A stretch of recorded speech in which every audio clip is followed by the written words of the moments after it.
Honey, that's impossible. Viv picked up a bottle of red polish and gave her nails a quick extra coat while she waited. You're the perfect English rose. Except that I'm Scottish. Bobbie gave a peal of laughter. She'd been born into money on a Highland estate north of Loch Lomond, complete with grouse moor and salmon fishing. Mary put down the lipstick, then studied the overall effect in the mottled mirror, which reflected Viv's room in all its faded glory. She took in the floral wallpaper that curled at the edges, the old-fashioned iron bedstead in one corner, and the frayed rug placed in front of a small iron fireplace.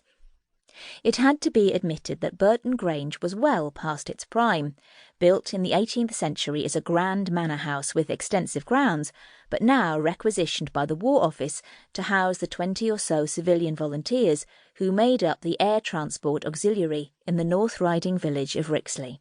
Mary turned her attention back to her own reflection. "I wish my nose wasn't so big," she grumbled quietly. "It is not big, silly." Bobbie studied her image in the mirror.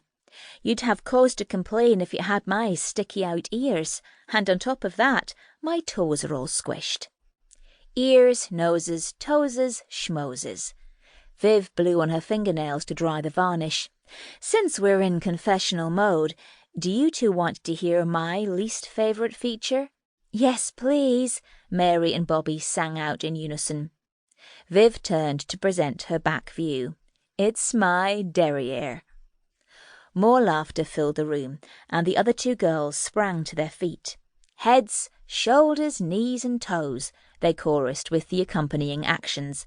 "Heads, shoulders, knees and toes, and derrieres," Viv added, as she led the charge out of the room, down the wide, bomb-damaged staircase, and out into the cold, dark night. A maroon Morris van was parked outside the RAF Airby venue, its sides emblazoned with the words Enser Roadshow. Big band music filtered out through an open door of the Nissen hut where the Saturday evening dance was being held. "See? We're late." Viv got out from behind the wheel of the borrowed Ford. "The fun has started without us."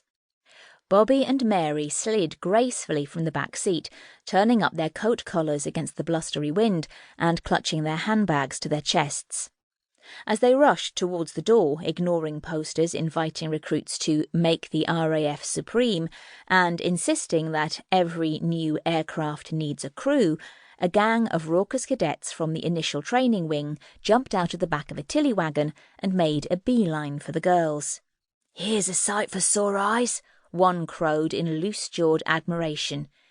"Blimey, oh flippin' Riley," said another. "Are you three girls real, or am I dreaming?"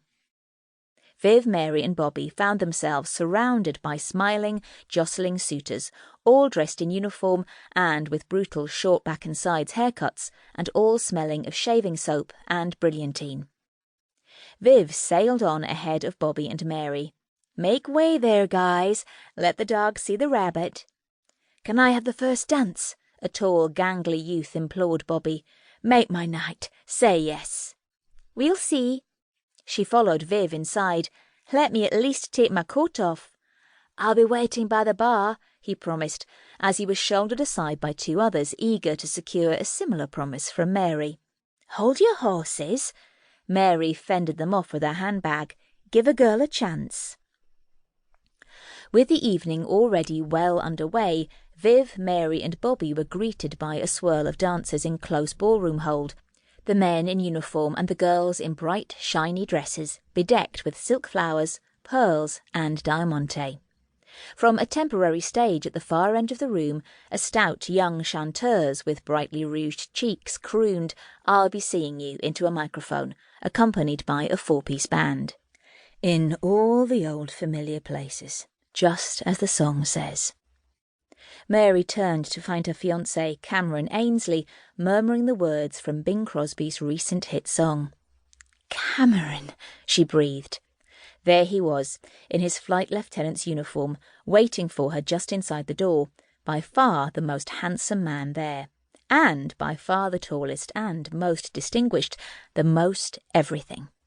"You managed to get back from Liverpool in time,"